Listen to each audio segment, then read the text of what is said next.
Do apóstolo Paulo aos Romanos, capítulo 12, versículo 12.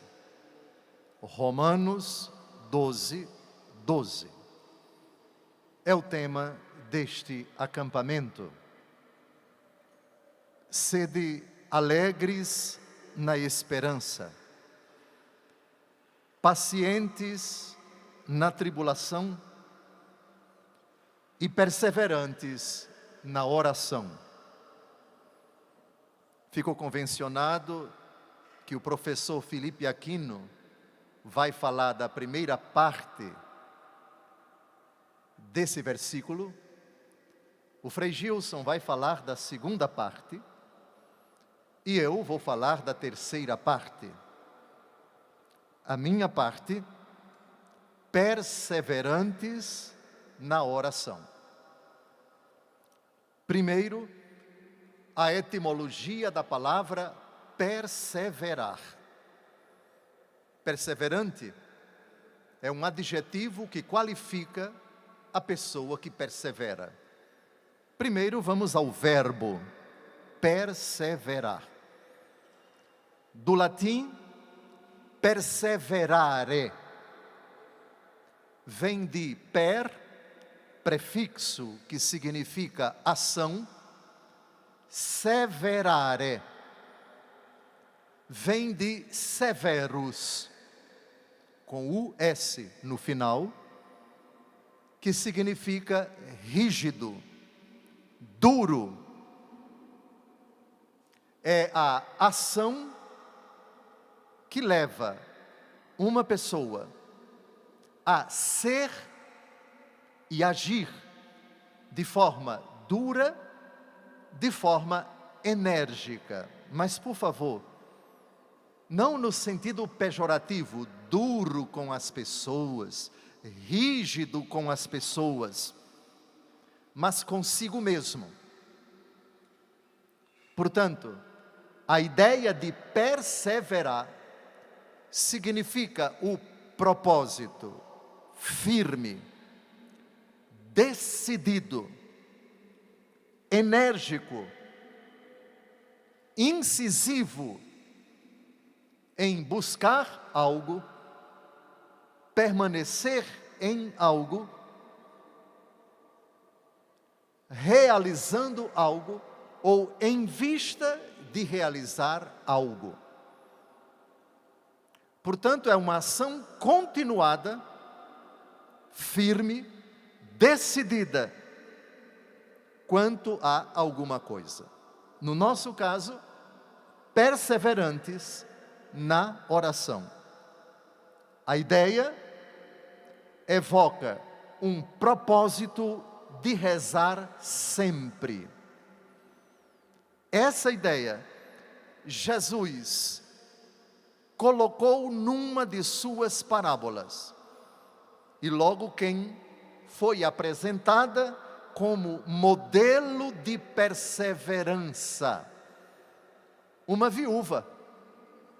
A parábola da viúva inoportuna. A parábola da viúva chata. A parábola da viúva implicante, que pede a um juiz insensível, que não temia a Deus e não parou de pedir, não parou de suplicar, até que obtivesse a graça. E nós vamos tratar dessa parábola mais na frente, porque antes da parábola nós temos um fato, nós temos um acontecimento real, do qual Jesus foi o principal protagonista. E esse acontecimento se realizou fora de Israel, com uma mulher anônima, anônima, Ciro-fenícia. Ciro vem de Síria, Fenícia era um povo, os fenícios eram um povo que habitava antes de Cristo, mais ou menos naquela região que hoje é chamada de Líbano, Tiro, Sidônia, Beirute, Sarepta. Todos conhecem o episódio da viúva de Sarepta. Jesus sai de Israel e vai a essa região. E lá, uma mulher insistente, implicante, diríamos em linguagem brasileira, mala pesada, sem alça, que não deixa Jesus em paz. Coloquemos entre aspas. E aquilo agrada muito a nosso Senhor. Então, minha primeira palestra vai centrar as atenções sobre esse texto e mais para frente vamos falar da parábola da viúva chata também. Eis a chateação que o Senhor quer que manifestemos diante dEle. Ou seja, Deus quer que sejamos santamente inoportunos, piamente ousados, devotamente atrevidos, docemente insistentes, inocentemente obstinados. Portanto, Deus quer ser importunado, deseja ser incomodado e espera ser provocado pelas nossas preces. E mais, se não for assim, nós já comprometemos a nossa oração de súplica e de intercessão. Súplica quando pedimos por nós e para nós, de intercessão quando pedimos pelos outros e em favor dos outros. Se a oração não tiver essa característica, ela corre o sério risco de estar comprometida logo no começo. E, portanto, muito provavelmente, ela não vai conseguir aquilo que ela deseja. Com a palavra, o apóstolo Mateus, no capítulo 15 do seu Evangelho, versículos de 21 a 28. Mateus 15, de 21 a 28. Jesus partiu dali e retirou-se para os arredores de Tiro e Sidônia. E eis que uma cananeia, originária daquela terra, gritava: Senhor, filho de Davi, tem piedade de mim. Minha filha está cruelmente atormentada por um demônio. Jesus não lhe respondeu palavra alguma. Seus discípulos vieram a ele e lhe disseram com insistência: Despede-a, ela nos persegue com seus gritos. Jesus respondeu-lhes: Não fui enviado senão as ovelhas perdidas da casa de Israel. Mas aquela mulher veio prostrar-se diante dele, dizendo: Senhor, ajuda-me. Jesus respondeu-lhe: Não convém jogar aos cachorrinhos o pão dos filhos? Certamente, Senhor, replicou-lhe ela, mas os cachorrinhos ao menos comem as migalhas que caem da mesa de seus donos. Disse-lhe então Jesus: Ó mulher, grande é tua fé, seja-te feito como desejas. E na mesma hora, sua filha ficou curada.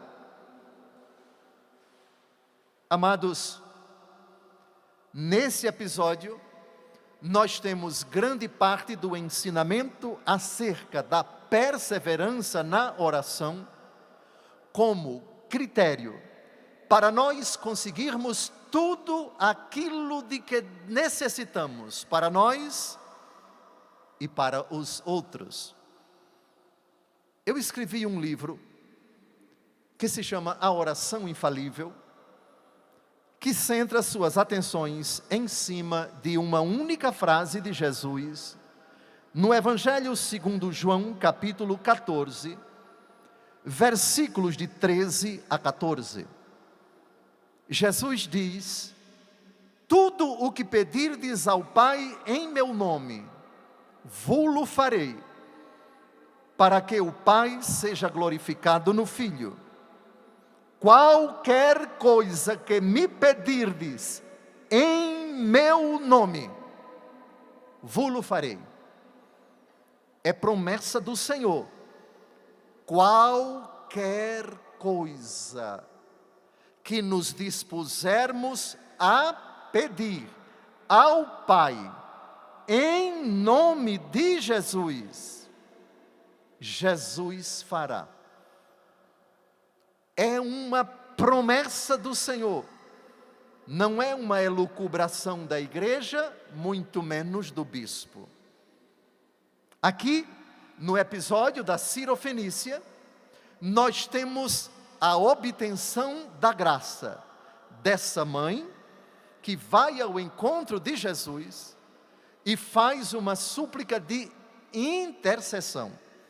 O pedido dela não é para ela, mas para a filha dela.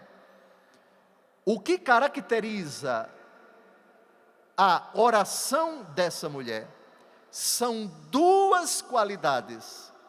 A primeira, a insistência. A segunda é precisamente o que Jesus diz para ela: grande é a tua fé. Então aqui nós temos duas coisas: uma fé grande e uma insistência ousada. As duas coisas precisam caminhar juntas. Eu vou centrar as minhas atenções na perseverança. Mas agora vem uma pergunta: por que eu tenho que pedir sempre? Se Deus já sabe daquilo de que eu necessito.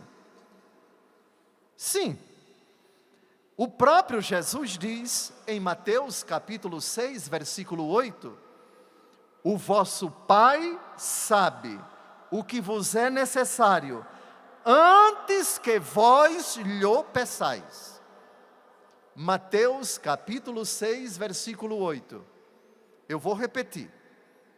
O vosso Pai sabe o que vos é necessário, antes que vós lhe peçais. Ora, se Ele já sabe aquilo de que eu preciso, se Ele já sabe, porque é Deus, aquilo que eu vou dizer, se Ele já sabe aquilo que eu vou formular, para que pedir? Não é uma pergunta boa? Ah, é. Então, temos um abacaxi para descascar. Jesus pede que sejamos perseverantes na oração por meio do apóstolo Paulo. Romanos 12, 12. Mas Mateus 6, versículo 8, o vosso Pai já sabe o que vos é necessário. Surge então a pergunta: se Ele é onisciente, se Ele desde toda a eternidade já sabia aquilo que eu venho pedindo, o que eu estou a pedir e o que eu irei pedir, então para que pedir? Responda a esse abacaxi, porque o senhor veio aqui, a Canção Nova foi para isso, Dom José. E trate de tirar essa dúvida da gente. Ah, vou tirar. Depois, temos um outro abacaxi para descascar.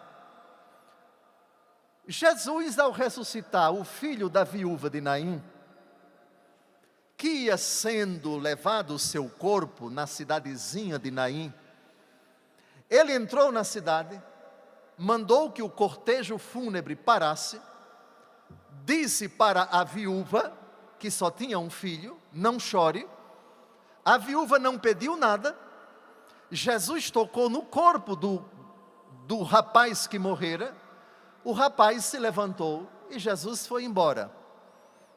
Jesus ressuscitou o corpo do filho da viúva de Naim, sem que ela pedisse, sem que ninguém pedisse.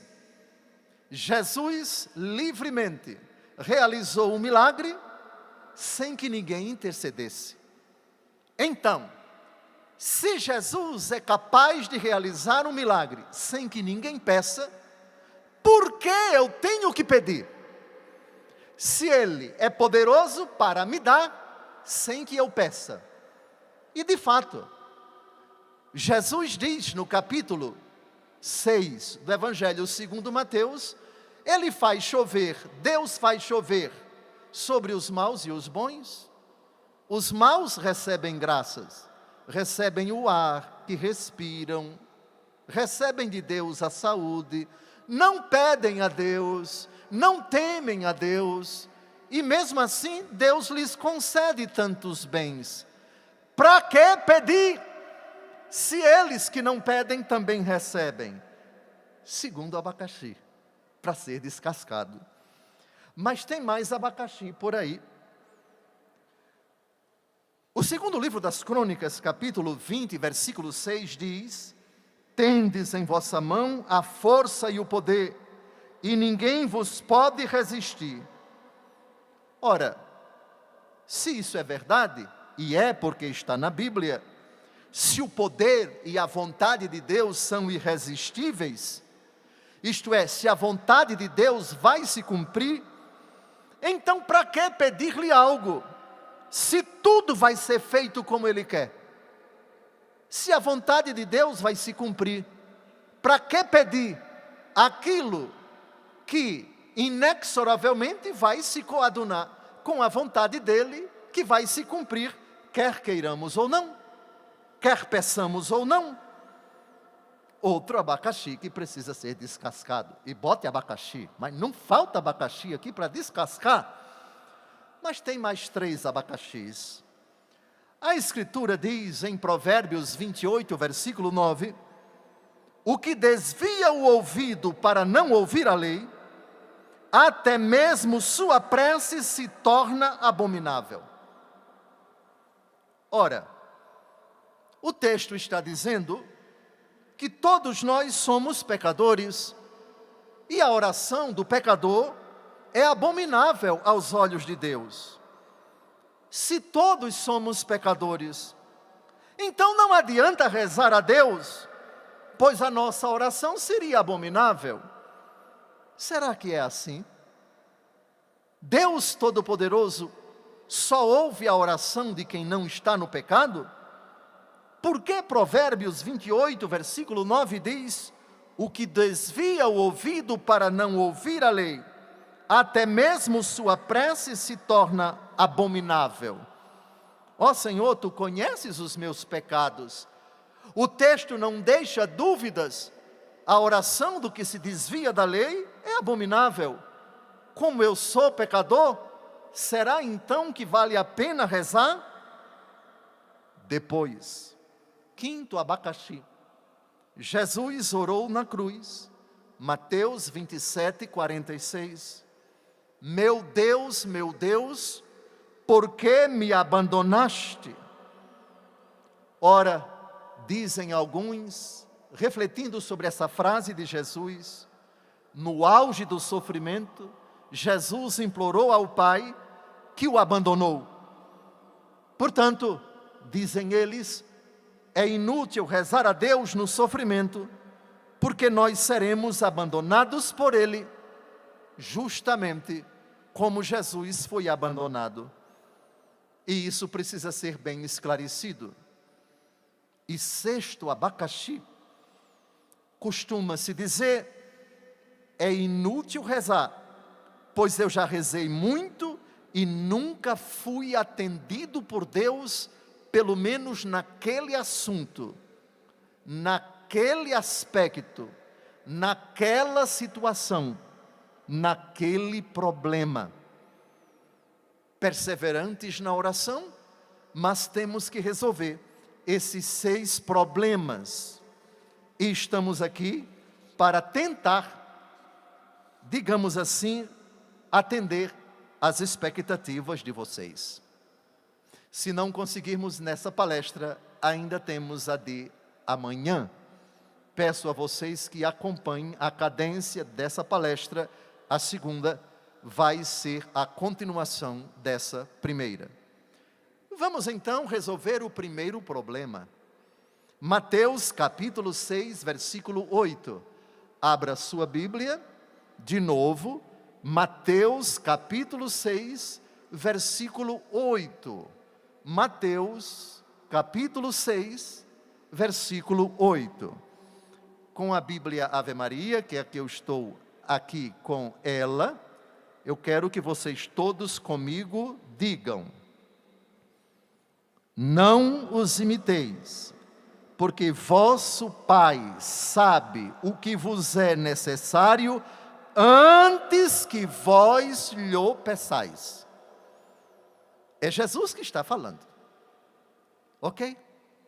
Bem, agora, no capítulo 18 do Evangelho segundo Lucas, versículo 1, abrindo a parábola da viúva inoportuna, São Lucas diz, fazendo as vezes de Jesus: é necessário orar sempre, sem jamais deixar de fazê-lo. Lucas capítulo 18, versículo 1. Mas ainda em Mateus 6, 8, vosso Pai sabe o que vos é necessário antes que vós lhe peçais. Se Ele já sabe de antemão o que é necessário para mim, antes que eu peça, para que pedir? A resposta vai ser dada com 5 santos, 5 doutores da igreja, entre bispos e padres. Aliás, 2 padres e 3 bispos, todos santos, todos doutores da igreja. Portanto, pesos pesados. Primeira resposta é dada por São João Crisóstomo. Na homilia 19 sobre o Evangelho segundo Mateus, parágrafo 4. Diz São João Crisóstomo, abre aspas: se Ele sabe do que precisamos, por que lhe pedir? Pedis não para instruí-lo, mas para tocá-lo, para que possais adquirir com Ele uma familiaridade divina, através do comércio contínuo que tendes com Ele em vossas orações, que vos humilheis diante dEle, e que vos lembreis constantemente dos vossos pecados. Vejam que sabedoria. Não pedimos a Deus, o Altíssimo: por favor, eu quero dizer uma coisa ao Senhor que o Senhor não sabe. Eu vou dar ciência ao Senhor, o Senhor anda muito ocupado. Eu quero dizer ao Senhor que está faltando isso na minha vida, está faltando isso para tal pessoa por quem eu estou pedindo. É porque o Senhor não sabe, o Senhor está muito ocupado. Isso é blasfêmia. Não, nós não pedimos a Deus para dar ciência a Ele, para instruí-lo, para que Ele saiba. Ele já sabe.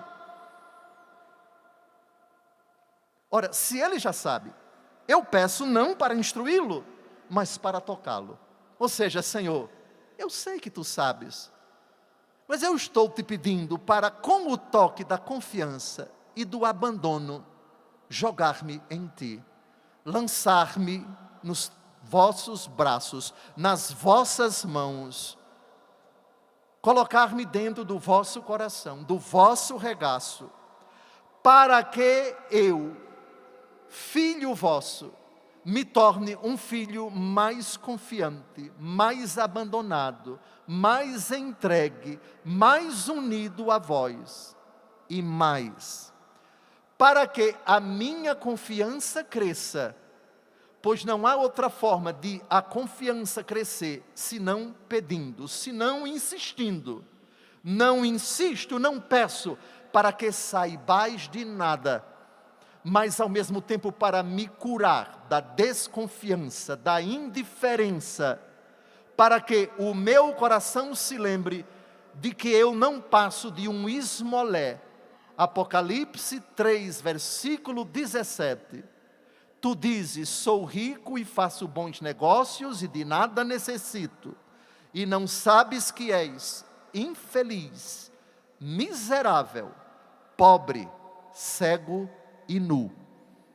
Portanto, ao pedir insistentemente, eu revelo, minha felicidade consiste em buscar-vos, em suplicar a vós, em insistir como um esmolé, mesmo sabendo que vós já sabeis daquilo de que necessito. Sou uma miséria que bate à vossa porta, que humilha-se diante de vós, mesmo sabendo que já sabeis, desde o Ab eterno. Sou pobre e venho suplicar a vossa riqueza. Segundo aos Coríntios, capítulo 8, versículo 9. Sendo rico, fez-se pobre por amor de vós, para vos enriquecer com a sua pobreza.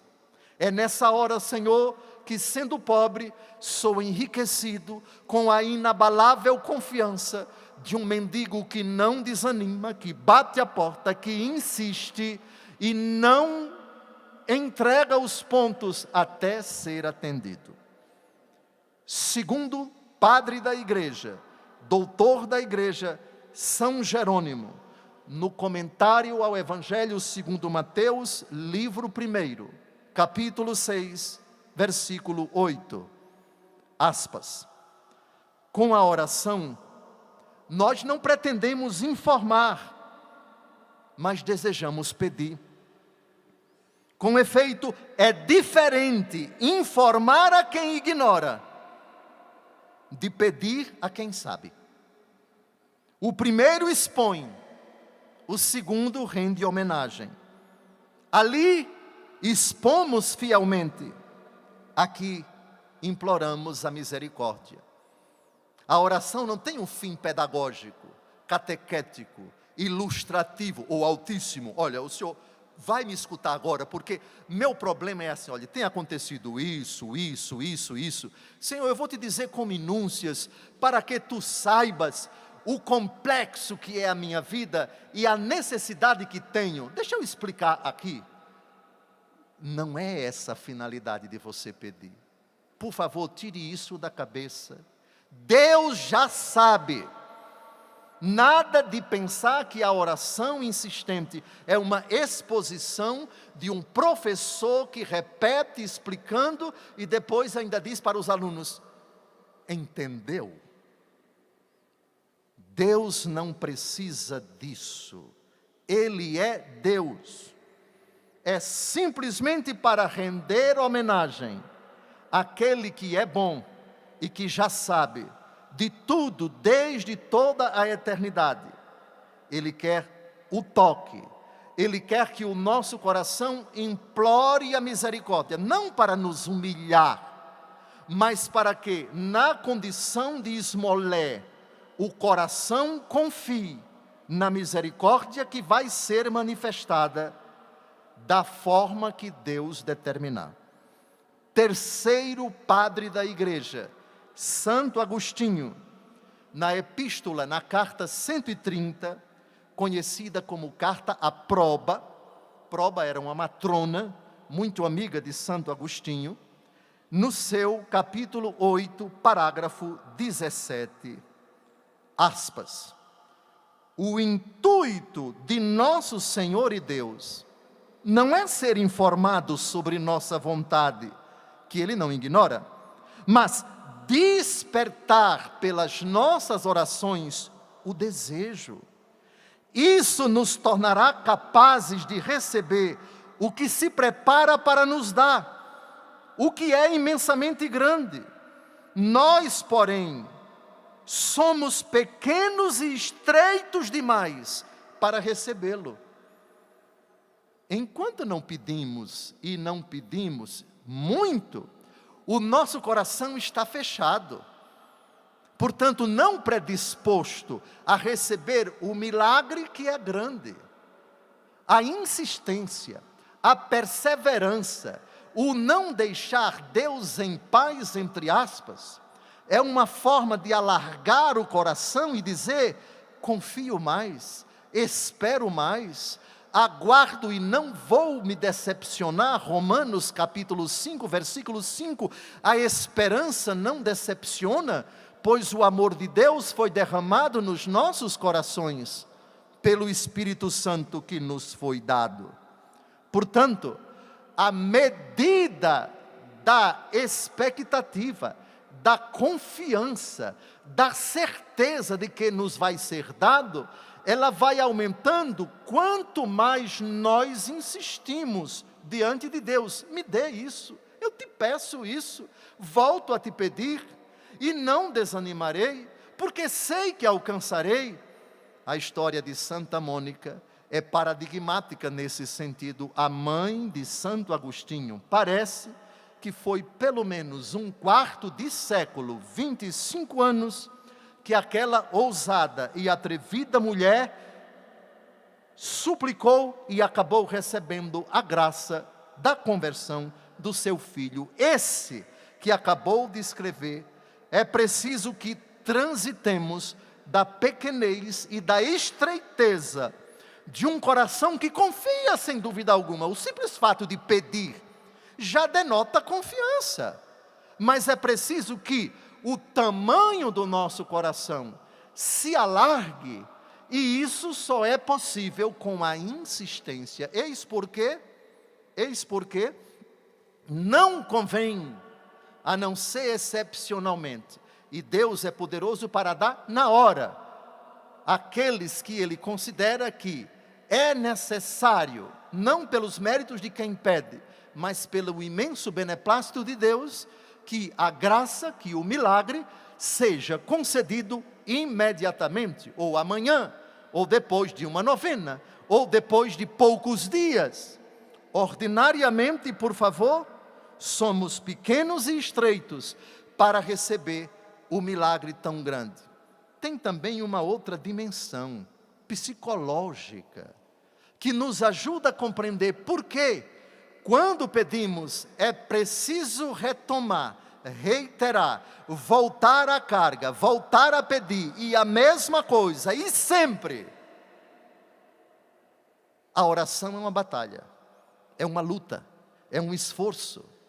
Todos vocês sabem perfeitamente qual o valor dos móveis da casa de vocês, do patrimônio de vocês, que vocês conseguiram com tanto suor. Todos vocês sabem o valor daquela casa, daquele apartamento, daquele terreno, que vocês conseguiram com tanto sacrifício. Eu me refiro àqueles que conseguiram com o seu suor, olhando para cada coisa do patrimônio de vocês. Isso me custou muito. Eu lutei muito para conseguir isso. Eu sei o valor disso. Isso para mim é precioso. Na oração é a mesma coisa.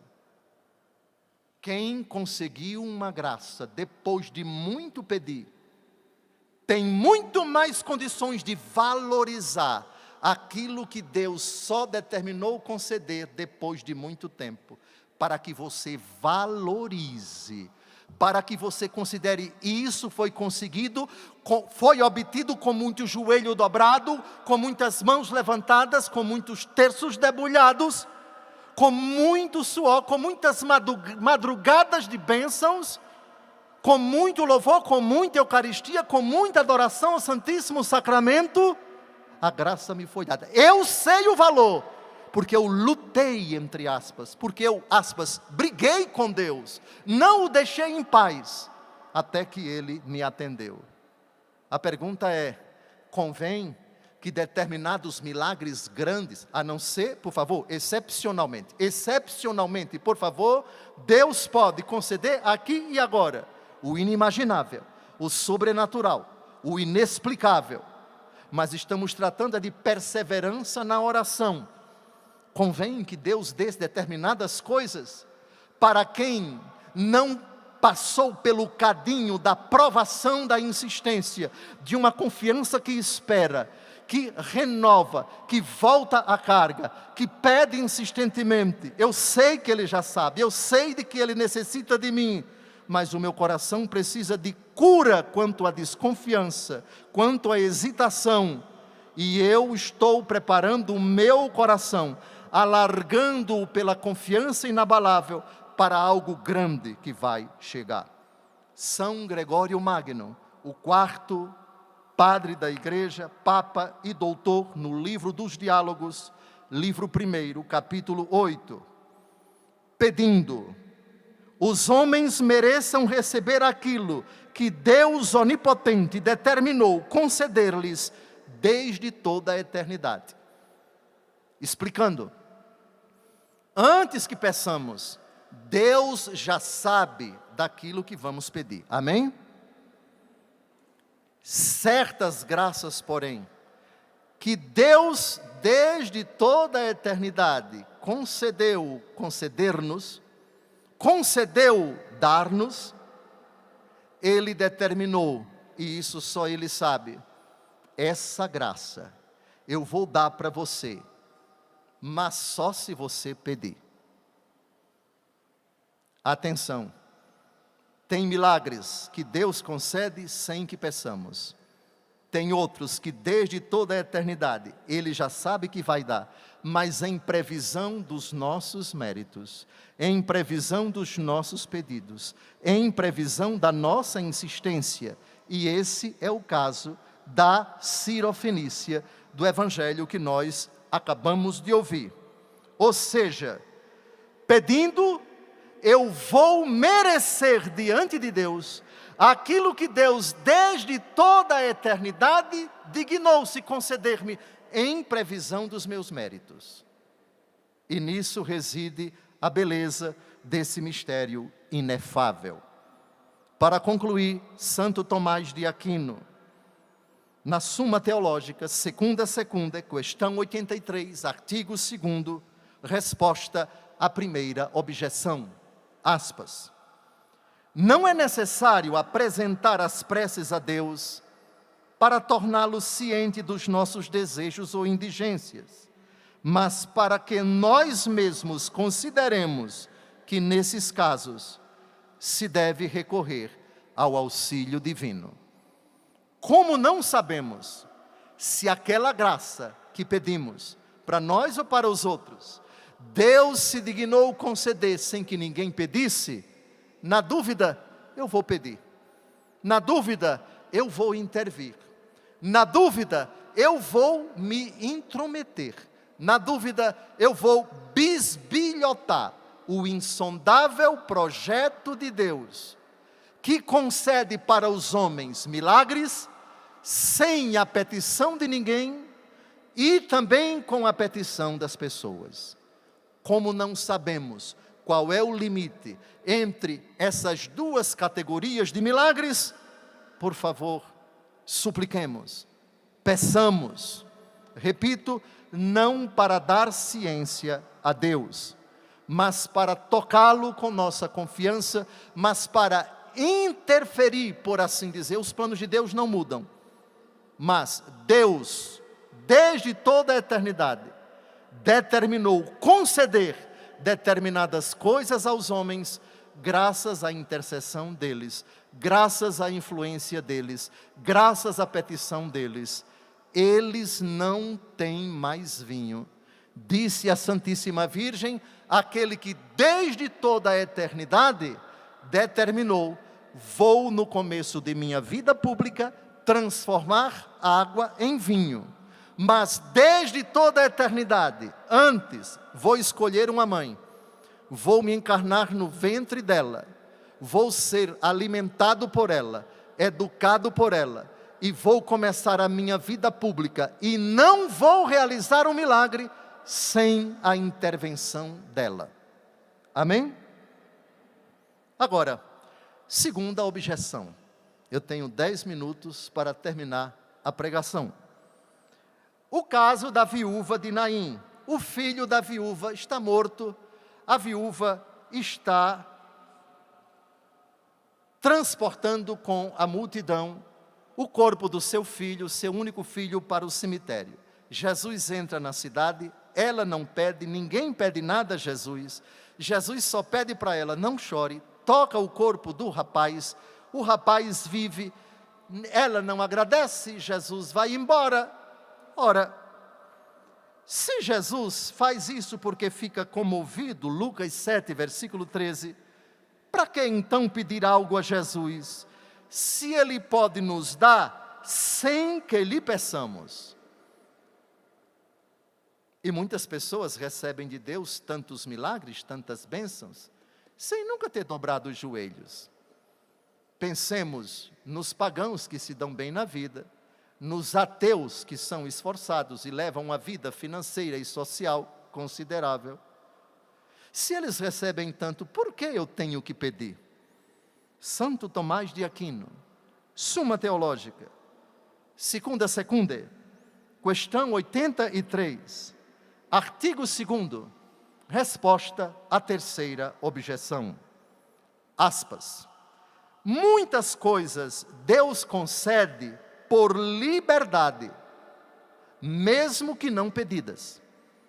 Mas quando nos concede o que lhe pedimos, Ele o faz para a nossa utilidade, ou seja, para que consigamos a confiança para recorrer a Deus e tenhamos o reconhecimento de que Ele é o autor dos nossos bens. Quando o Senhor determina nos conceder coisas só depois que muito pedimos, é para que Ele nos dê algo que está além da graça que vai ser concedida, do milagre que vai ser dado. Confiança. Confiança é o primeiro milagre que Deus dá àquele que pede muito. Pois quem pede muito confia. Quem confia já recebeu um milagre prévio ao outro que ainda vai ser concedido. E mais, para que nós reconheçamos que Ele é o autor dos nossos bens, isto é, dai graças ao Senhor, porque Ele é bom, porque eterna é a sua misericórdia. A casa de Israel agora o diga, eterna é a sua misericórdia. Nós vos louvamos, nós vos bendizemos, nós vos adoramos, nós vos glorificamos. Agora vem o final, nós vos damos graças por vossa imensa glória. Nós vos agradecemos, sede agradecidos, diz o apóstolo Paulo, acerca dessa virtude que é fundamental para o nosso coração, agradecer a Deus. Então vejam, uma graça o Senhor quer nos conceder antes de o milagre ser dado. Que você tenha confiança, é o milagre prévio, é o presente antecipado. E isso só é dado a quem pede sempre. Antes do milagre, depois vem o milagre. E o pós-milagre é a gratidão.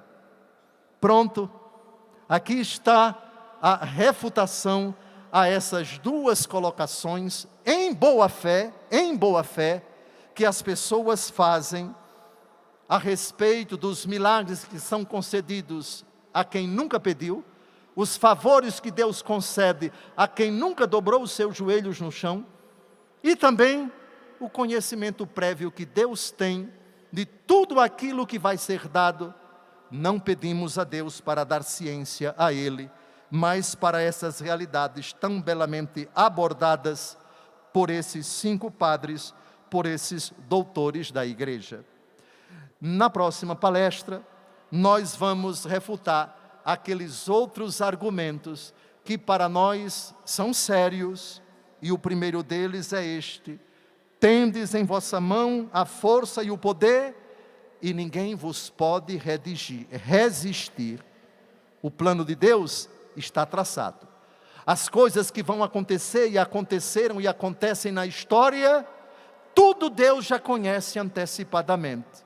Mas há um elemento que Deus considera fundamental para que as coisas aconteçam ou deixem de acontecer. A nossa oração pode mudar o curso da história, e não mudar os planos de Deus. É uma diferença tremenda. Os planos de Deus, ninguém muda, mas a história nós mudamos. Ocorre que os planos de Deus, que são imutáveis, levam em conta a nossa intervenção, a nossa decisão, o nosso arbítrio, o nosso joelho dobrado, as nossas mãos levantadas.